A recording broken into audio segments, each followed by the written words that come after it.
Right now, at this exact moment, two machines are sitting in interstellar space. Not one. Two.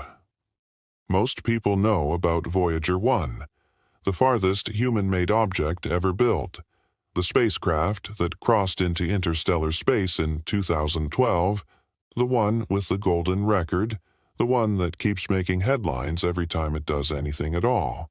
But there's a second spacecraft out there, quieter, less celebrated, rarely mentioned in the same breath, moving through the darkness 13 billion miles from Earth in a completely different direction, sampling a different region of space, carrying something its more famous twin lost decades ago. It's called Voyager 2. And when it finally crossed into interstellar space, 6 years after Voyager 1 did, what it measured did not confirm what its sibling found. It contradicted it. It complicated a story scientists thought they already understood. Both launched in the same month of 1977, 16 days apart. Voyager 2 actually lifted off first. Voyager 1 was given the faster route, Jupiter, then Saturn, then out toward the edge of everything. Voyager 2 was handed a longer path, Jupiter, Saturn, Uranus, and finally Neptune. Nearly 50 years later, it remains the only spacecraft in history to have visited all 4 giant planets. No mission since has repeated that. That longer route came at a cost, and the cost was time. Voyager 1 crossed the heliopause in August of 2012. Voyager 2 did not reach that same boundary until November 5, 2018. 6 years and 3 months after its twin had already gone through. For those 6 years, scientists had only half a picture, and almost nobody talks about why. Voyager 1's plasma science instrument had stopped working back in 1980. Not at the heliopause. Not anywhere near it. It failed before the spacecraft had even reached Jupiter's orbit. 40 years before the crossing that made Voyager 1 a household name. The single instrument that could have told us what that boundary truly looks like from the inside had already gone dark.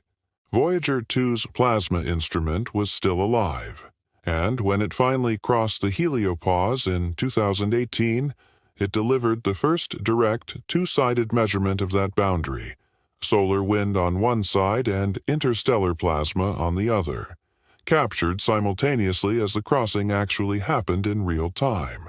5 papers, published in the journal Nature Astronomy in 2019, laid out exactly what that instrument recorded. And what it found didn't simply add to what Voyager 1 had already told us. It complicated it. It complicated it in ways researchers are still working through today. So, what exactly did Voyager 2 find that Voyager 1 couldn't? The first surprise was the thickness of the boundary itself. Scientists had expected the heliopause to be a sharp, narrow line, a clean handoff where the hot solar wind ends and cold interstellar plasma begins, all within a few 100,000 miles. What Voyager 2 actually measured was a transition zone roughly 100 million miles wide, sitting just outside the boundary. In territory that was supposed to already be pure interstellar space, the spacecraft found interstellar particles pushing inward like roots pushing through rock. Tendrils of material bleeding into the solar environment in a way no model had predicted. Voyager 1 had seen something similar back in 2012, but different.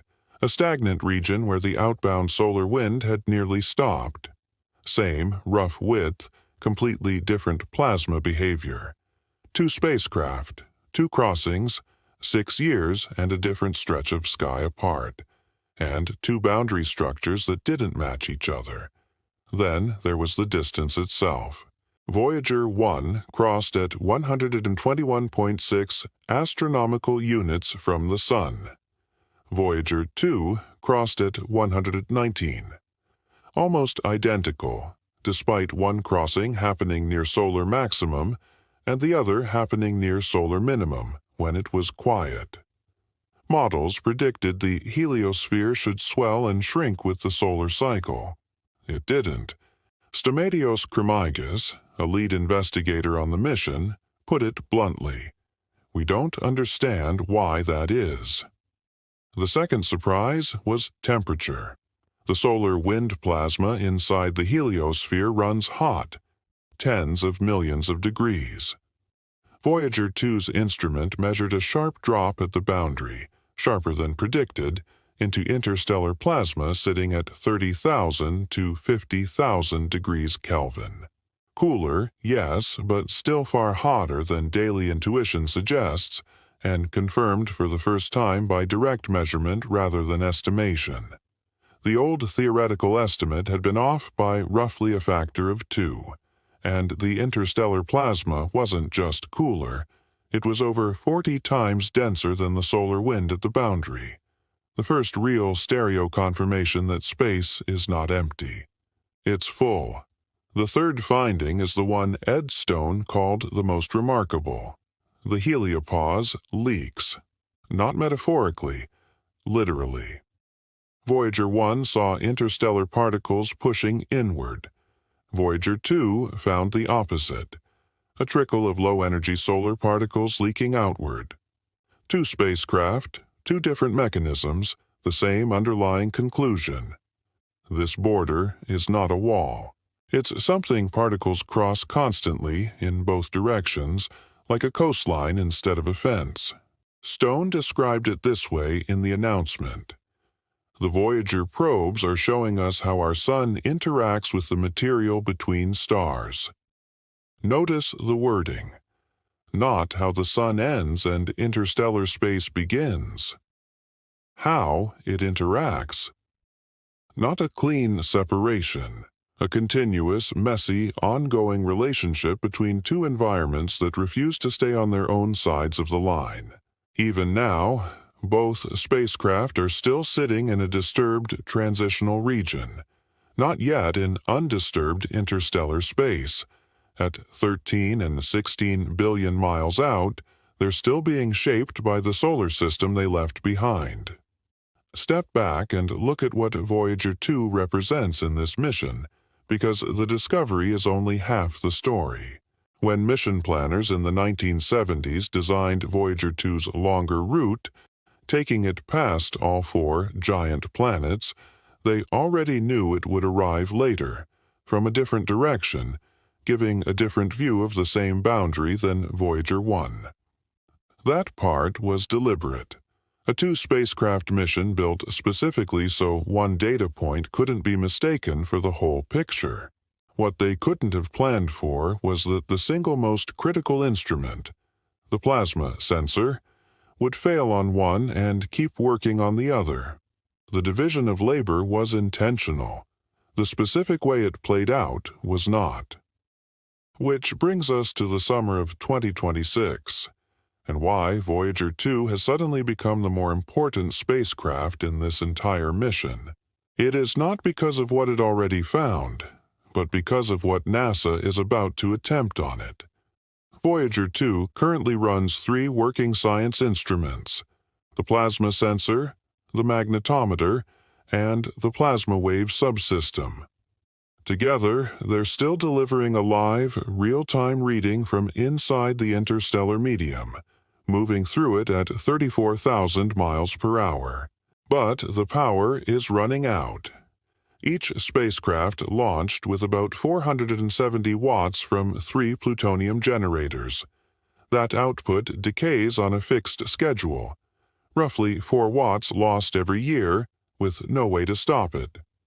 Voyager 2 has slightly more power than Voyager 1, which is why it still runs 3 instruments while Voyager 1 is down to 2. NASA's answer to that shrinking power budget is a procedure the engineering team has nicknamed the Big Bang. It's a complete, simultaneous reconfiguration of every remaining power system, attempted all at once rather than one step at a time. There's no backup plan, no second attempt if it fails. Every command takes over 16 hours to arrive and 16 more to return. Voyager 2 goes first. not because it matters less, but because it's slightly closer, slightly better powered, and simply the safer place to test something that's never been attempted before. If the procedure works, it could recover enough headroom to extend Voyager 2's science instruments by a year or more. And if it works there, the same procedure gets attempted on Voyager 1 no earlier than Julio of this year, with a real chance that the shut-off instrument on Voyager 1 gets switched back on. What's actually riding on this isn't just spacecraft lifespan, it's the questions. Those 5 2019 papers opened and never closed. Why does the heliopause sit at almost the same distance regardless of solar activity? What's actually causing the leak in both directions? Is the heliosphere shaped like a long comet tail trailing behind the sun, or something closer to spherical, or even lemon-shaped? Voyager 1 and Voyager 2 are sampling 2 different points on that structure. One near the nose, one toward the flank.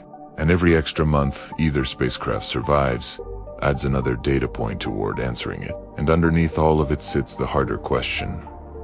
What happens when both go silent? There is no replacement mission, no other instrument within 50 billion miles, no follow-up currently funded, designed, or approved. When the last signal comes in, the map these 2 machines have been drawing of the space between stars simply stops updating. Every open question sits unanswered until some future mission, not yet built, makes the same 13 billion mile journey decades from now. Which is what makes Voyager 2's resume worth sitting with for a second. The only spacecraft ever to visit Uranus, where it found 10 new moons, 2 new rings, and a magnetic field so wildly offset that it still doesn't fit existing models. The only spacecraft ever to visit Neptune, where it discovered 6 new moons and clocked supersonic winds at 2,400 kilometers per hour, and caught active nitrogen geysers firing off the surface of the moon Triton, a 14th moon at Jupiter. Detailed structure in Saturn's rings, invisible from Earth. Confirmation of active volcanism on Io. And the first images of Europa's fractured ice, the very images that seeded decades of speculation about a hidden ocean underneath, and eventually led to the Europa Clipper mission flying today, all of it from a spacecraft built in 1977, still transmitting data 49 years later from instruments engineers assumed would be silent decades ago. The Big Bang tests are running right now, in real time. Every command a 16-hour wait each way. A small team at JPL, most of the original engineers long since retired, still sending instructions across 13 billion miles. So that's where things stand right now, in the summer of 2026. 2 machines, built before most of the people watching this were even born, still sitting out there in the dark between the stars, one carrying a working instrument its twin lost 46 years ago, both running on power that shrinks by 4 watts every single year, both being pushed to their absolute limit by an engineering team that's betting everything on a procedure with no second attempt. We don't know yet if the Big Bang works. We don't know if Voyager 1 gets its instrument back in July. We don't know how much longer either spacecraft has before the power finally drops below what's needed to keep even one instrument alive. Nobody does. Not the scientists. Not the engineers at JPL. Not anyone. That's not a gap in this video. That's genuinely where the science stands today. What we do know is this. For the first time in human history, we've had 2 working instruments on 2 different spacecraft, sitting on 2 different sides of the same cosmic boundary, telling us that everything we thought we understood about the edge of our solar system was incomplete. That's not a small thing. That's the kind of discovery most of science never gets to make, even once. If you want to know the moment NASA confirms whether the Big Bang succeeded, subscribe and turn on notifications. We'll cover it the moment it's verified, not before. Drop a comment with which finding surprised you the most. And if this is the kind of story you want more of, hit the bell, because we're going deeper into what these 2 machines are still finding out there. Thanks for watching.